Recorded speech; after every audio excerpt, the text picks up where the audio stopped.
Every once in a while, there is a new generation of graphics cards launched into the PC market, and today marks the first of the RTX 5000 series, which is the RTX 5090.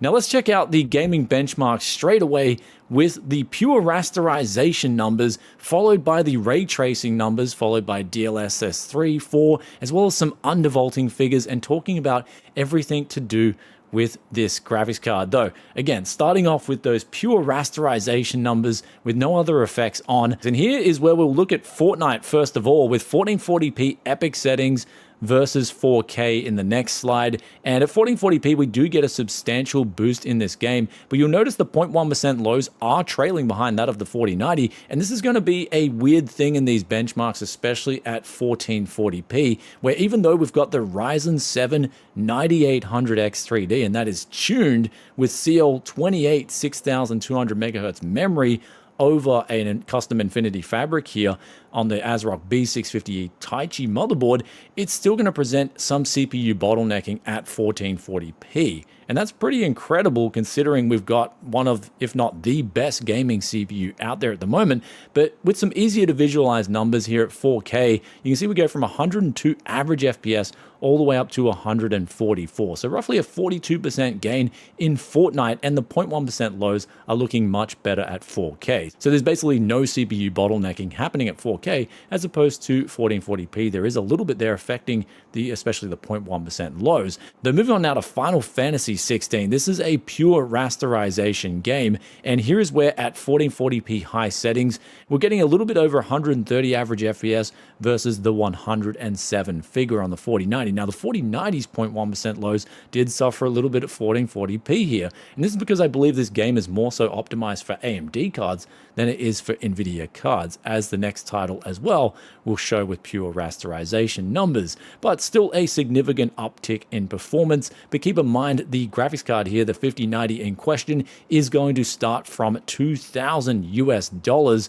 as opposed to the 4090, which was $1,600 US, and that was launched quite some time ago. But we'll talk about the pricing and value as we continue on. And the next game to show you guys is Warhammer Space Marine 2. Now this is again, I believe, an AMD sponsored title, and here at 1440p, what you're seeing is actually no typo in the name. The RTX 4090 in this particular benchmark, this is the only benchmark in today's video where this does happen. We're seeing 163 average FPS versus 160. And when I checked things out, I believe it's a CPU bottleneck, just like we're seeing with those 0.1% lows at 1440p in Fortnite, but this showed much more of a difference in the average FPS. However, stepping things up to 4K, this bottleneck is then lifted, and we can see here we've got 133 average FPS versus 97. AMD's flagship, the RX 7900 XTX, in all these benchmarks, it is falling behind there on the bottom of the charts. So we are waiting for, of course, AMD to release a new graphics card solution that can hopefully compete with the Nvidia options. But I think the 5090 is going to be in a field of its own here, as we can see with the next title that we'll pull up for you guys, Rift Breaker, where this is getting at 1440p 481 average FPS versus a little bit over 350 on the 4090 versus over 240 on the RX 7900 XTX. Now the 0.1% lows were all fine, really smooth on all three of these graphics cards. Stepping things up to 4K, here's where we get a 267 result versus roughly 185 versus 125 on the AMD card. Now, the reason I decided to leave the ray tracing on in Rift Breaker was because it didn't really affect performance at all. And you can see here the AMD card is doing quite well when it usually doesn't with ray tracing enabled. So this is one of those games where ray tracing is really efficient to leave on in this particular title. So I decided to leave it on sort of in the mix with the raw rasterization numbers, as it really didn't make a difference to the overall average FPS when I had it on versus off. The next title here is Dragon Age, and here's where at ultra settings, maxing the dial, just like Rift Breaker before it, we got here 147 average FPS at 1440p versus 134 on the 4090 versus then 99 on the RX 7900 XTX. Now you notice the 0.1% lows are the best on the RX 7900 XTX, but you also notice the 1440p numbers, is not much of a gap between the 5090 and the 4090. So we're going back to that CPU bottlenecking occurring at 1440p yet again with this setting dial maxed with no ray tracing on these particular two benchmark slides that you're going to see here. Stepping things up to 4K alleviates this problem yet again. We get close to roughly 120 average FPS versus 87 on the 4090 versus 68 on the RX 7900 XTX. Now onto Black Myth Wukong. Here is where we've got 126 on high settings with the average FPS and the 0.1% lows look pretty good on this game. Then we move on to the 4090 at 1440p. That's doing okay, but then the AMD card has taken a serious dump here at 1440p. It can't handle the 0.1% lows, just stuttering. And I did run these benchmarks and rerun them quite a few times because of the anomalies here on these 0.1% lows. But then when we step it up to 4K, we kind of get this weird reversal with these 0.1% lows, with the AMD cards doing fine, then the 4090s doing pretty poorly, but then the 5090s doing okay. So I guess with that 512 bit bus, this is a unique example of a game that is quite poorly optimized, but that 512 raw power of bit bus on the memory bandwidth coupled in with that GDDR7 is just brute forcing it and giving you a better experience. So I guess that's one benefit of the 5090, is that developers of games can get away with having even worse optimization in the future. And I am laughing here, but we've got to throw in some jokes, because I think in ways, and we'll talk about this a little bit later in this review, in one game in particular where these sort of settings are fixing the mistakes of a lazy development, if that's a thing. I mean, I guess it's a good thing if the story is really good, but what happened to just getting a game really efficient on PC to begin with, as we've seen with so many countless, especially online multiplayer games that are competitively played. They're onto Marvel Rivals here at 1440p high settings. We can see a difference here of 242 average FPS versus 213 versus 167 on the AMD RX 7900 XTX.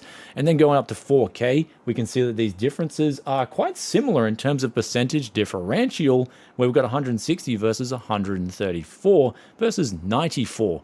So this game is probably the worst for showcasing the games in pure rasterization terms, with the 5090 over the 4090, which was about 20% from my calculations here. The last title we're going to show you guys is Cyberpunk here, 2077, and what we've got here is 196 average FPS versus 161 versus 135 at 1440p ultra settings. Now keep in mind, when we use 1440p, we're only getting a 20% gain, but if we step it up to 4K, here's where we've got 106 average FPS versus 77. So that's more closer actually to around 38%, making it quite a decent sized game at 4K. And this is the funny thing with the RTX 5090. I think it's much more suited to 4K as opposed to 1440p. Though after looking at just the raw gaming numbers there and those first suite of benchmarks, we can see here that the RTX 5090 is definitely designed for 4K gaming with all the settings maxed out. As opposed to 1440p, we're not really extracting a huge difference here.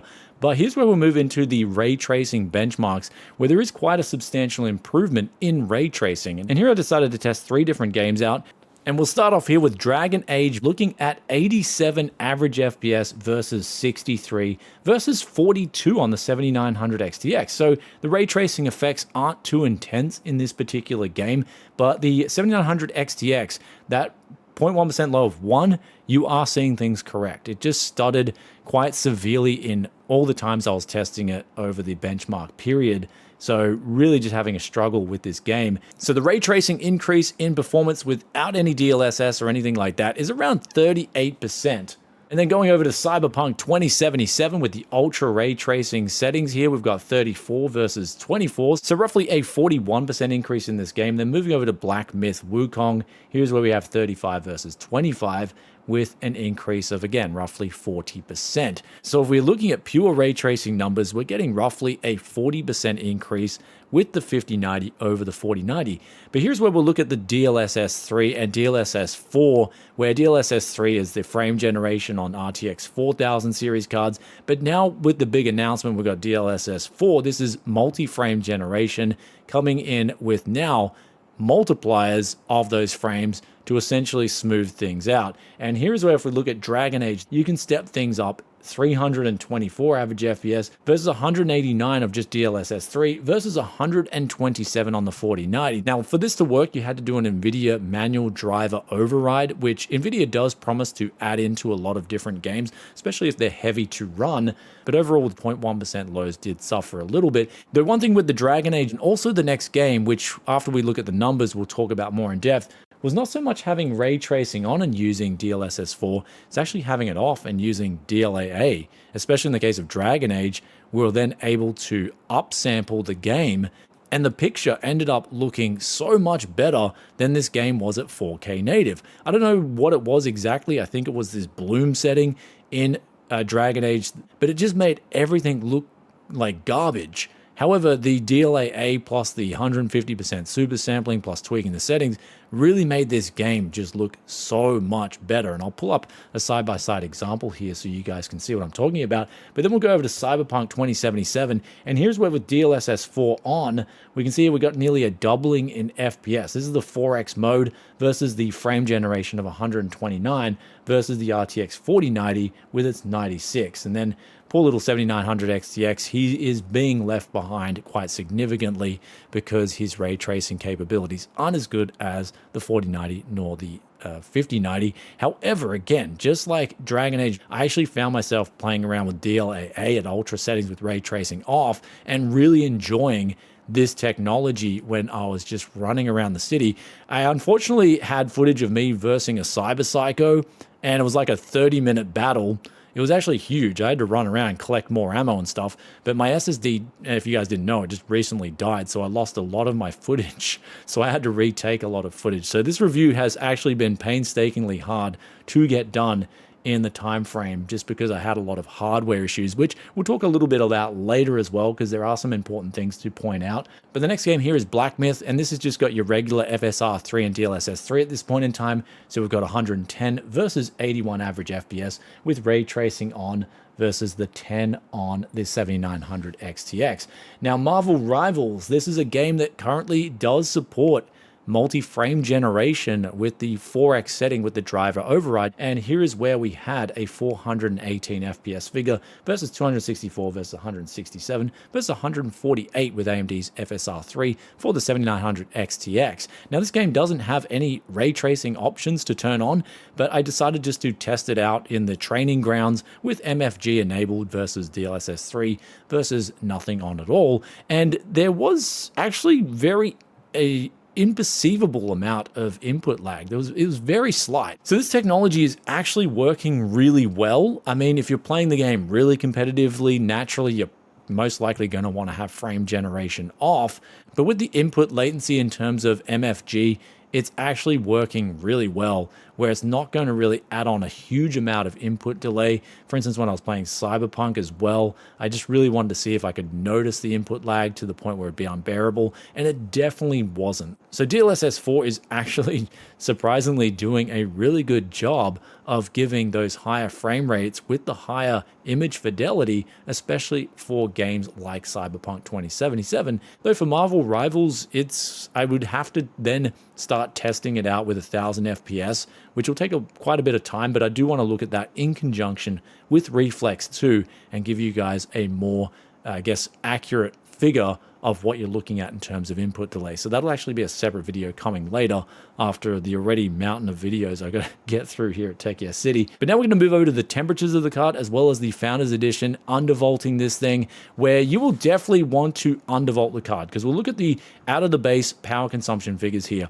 Was from the wall, we're going close to 800 watts. This is already on a platinum rated power supply, and that's a huge power consumption figure. Now the RTX 4090, that's going around 415 watts direct usage, close to 600 watts from the wall. And then the RX 7900 XTX is around 540 watts from the wall. So these figures are huge. And then you've just gone with the 5090, like massive. So you will want a 1000 watt power supply, definitely. Even with a really good 850 watt power supply here, with the 9800 X3D, which doesn't use that much power to begin with, I did have in the productivity benchmarks, I did have the power supply switch off the whole machine once. So you'll definitely want a really good power supply if you're intending on getting a 5090. Though, here's where we can go into the undervolting, where I got to ask a question about trying power limits out. I like to personally undervolt the card, especially a higher end Nvidia card. You definitely owe it to yourself to spend an extra 5 or 10 minutes to undervolt the card properly. And here's where I've actually got 3 different undervolts. One of them will get the same performance out of the box as the default clock settings, and you'll save a bit of power.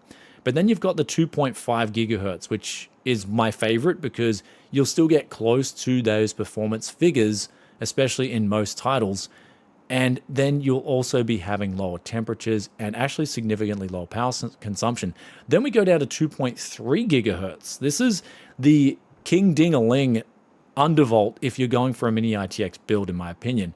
Here's where I'll show the screen settings on the screen. 875 millivolts on the 2.3 gigahertz. And then we've got 2.5 gigahertz at 900 millivolts.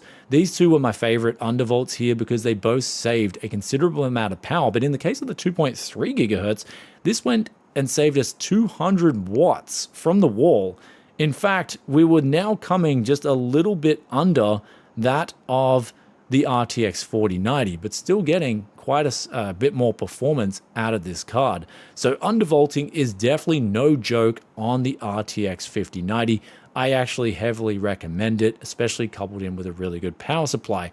Now, speaking of that, when you go into Furmark, we see that the 2.5 gigahertz is actually coming a lot closer now to the base profile, still getting over 500 watts. So that 2.3 gigahertz is definitely showing in Furmark too that power savings are to be had, but it's around the 2.3 gigahertz mark, which is actually the most efficient point for the 5090. And you can actually evidence this from the original curve profile that's been set up with this card. You can still see after 2.3 gigahertz roughly, it just pretty much starts to flatten out a lot quicker. As opposed to before that, you can see the speeds just ramp up really quickly for not so much of a millivolt gain. So that sort of level is around 2.3 gigahertz with the 5090. Looking at memory clocks, we managed to get around 500 megahertz here, which equates to an extra 2 gigahertz, puts it at roughly RTX 5080 speeds on the memory side of things, so you should have no problems here. But keep in mind, I would recommend keeping the fans up a little bit if you are overclocking memory,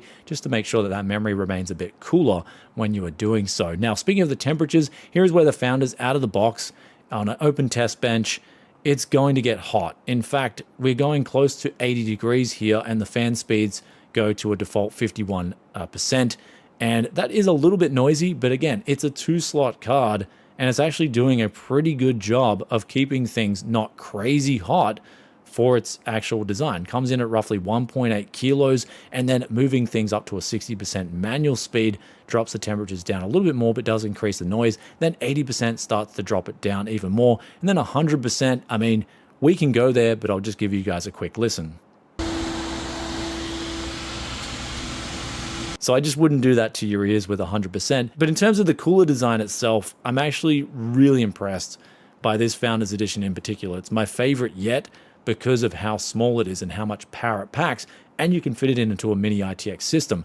Though in terms of the mini RTX systems, I would be careful here. I would make sure if you're going to do this, undervolt the card. I will report back in my usage update video on my main system about the RTX 5090 in particular and the differences that it makes in a mini RTX system, as well as the heat and if I can keep this thing controlled. But I will tell you now, I'm not going to be keeping the side panels on both sides of the case.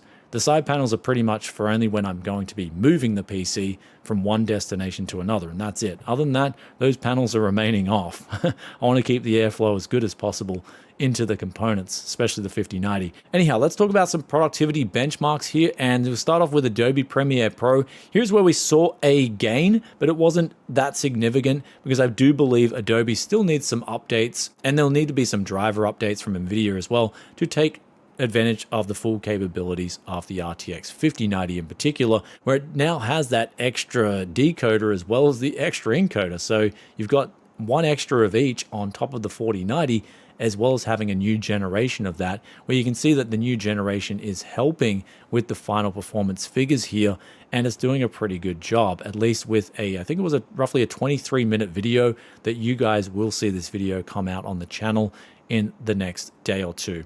Though, looking at V-Ray, here's where we got a weird result on the CUDA score, and then for the RTX score, we got actually significantly better on the 5090 over the 4090. Then moving over to Geekbench 6, I just decided to do the OpenCL benchmark on this test. Here's where we got close to 400K versus 330K versus 185K on the Radeon card. So there it is, guys. That's a lot of graphs to get through with this 5090 right here. Though now with all that said and done, it's time to talk about quickly things that I missed out on as well as bugs quickly. And things that I missed out on still is I'm going to test Reflex 2 more in depth once I get some free time, as well as talking about things like RTX Remix. There are some new things that Nvidia have done that are quite impressive if we're going by what they did with multi-frame generation. I was actually pretty impressed with the RTX 5090 and turning on MFG, at least with the titles that we tested here today.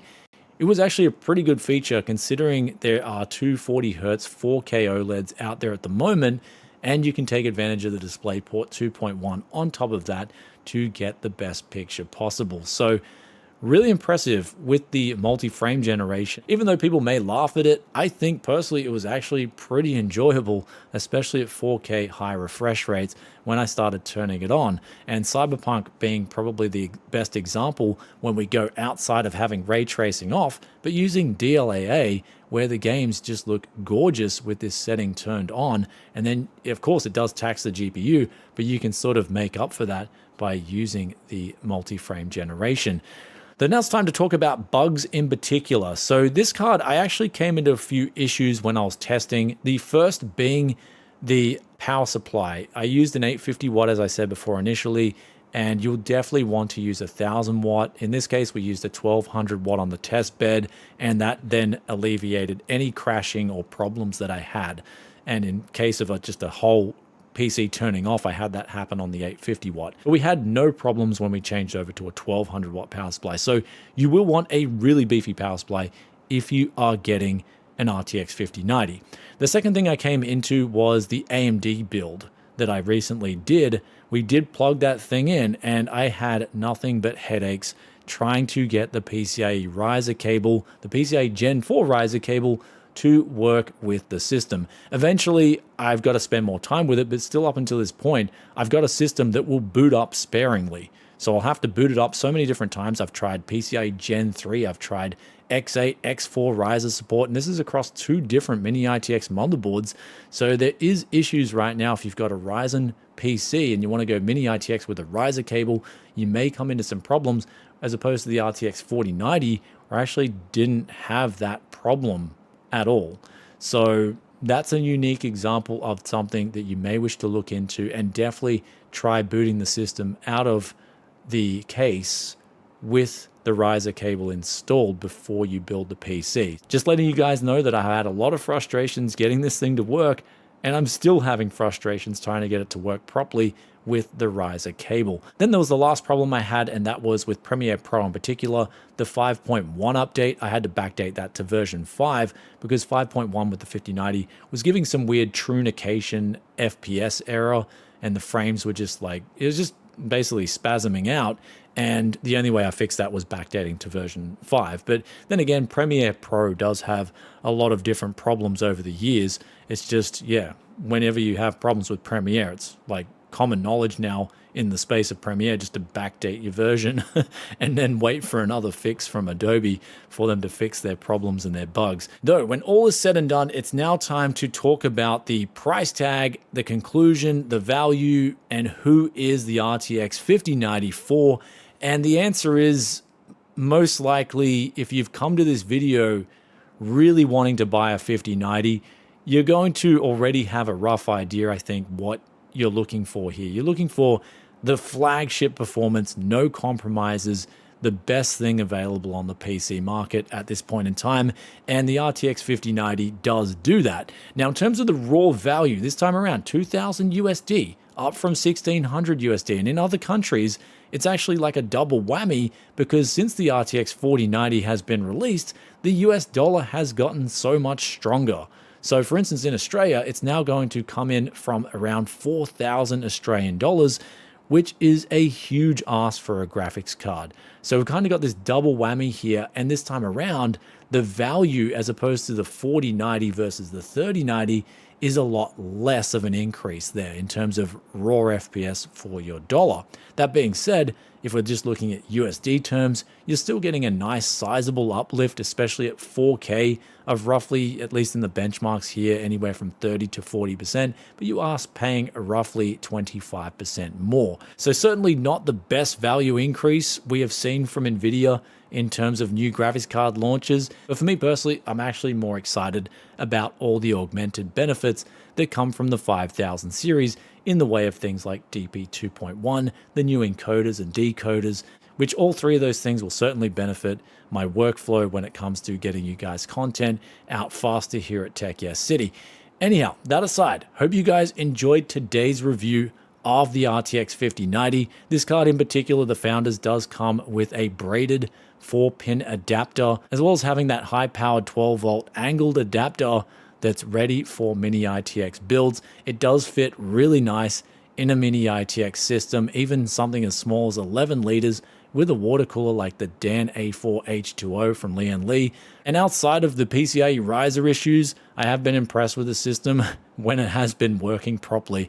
Though all that aside, hope you guys enjoyed today's review. If you did, be sure to hit that like button. If you have any questions or comments about the 5090, be sure to hit me up in the comment section below. And the final thing now to talk about is the Founders card itself. Now, I did ask about this because people are messaging me behind the scenes and saying, "Man, how do I get a Founders? How do I get one of these?" And unfortunately, if you're Aussie, these are not going to be sold in Australia. And I asked Nvidia why this was, and they said they had too much of a problem with trying to distribute the card, where the AIBs, they go through all these different channels, and it really sort of, in Australia in particular, it sort of makes it hard for the AIBs. And Nvidia, they said they didn't want to screw over the AIB partners. So that's why you won't get this card in Australia, unfortunately. But if you want to get one, then I think Newegg is probably your best bet if you're an Aussie. But in terms of America, I believe they will be released at Best Buy and Newegg. And the Founders card in particular is certainly looking like it is my favorite pick, but that's because I like mini ITX systems. But I would like to see some of the aftermarket models come out with a much smaller size, focus being the top priority, as a lot of those other cards just look like they're absolutely massive. This one being 2-slot, it actually does surprisingly a pretty good job for its size, and also considering the power consumption on this thing once it's going at max power. So it's actually a marveling feat, to be honest, in the world of PC tech, with the RTX 5090 and what this thing's pulled off. So in terms of availability, that's the spill there. In terms of the release date, it will be January 30th, 6 a.m. PT US time. And in Australia, that's around midnight, Brisbane, or 1 a.m. on the 31st. But I got to go edit this video out because it's already looking like it'll be quite big. So I'll catch you guys in another one very soon. With all that said and done, peace out for now. Bye.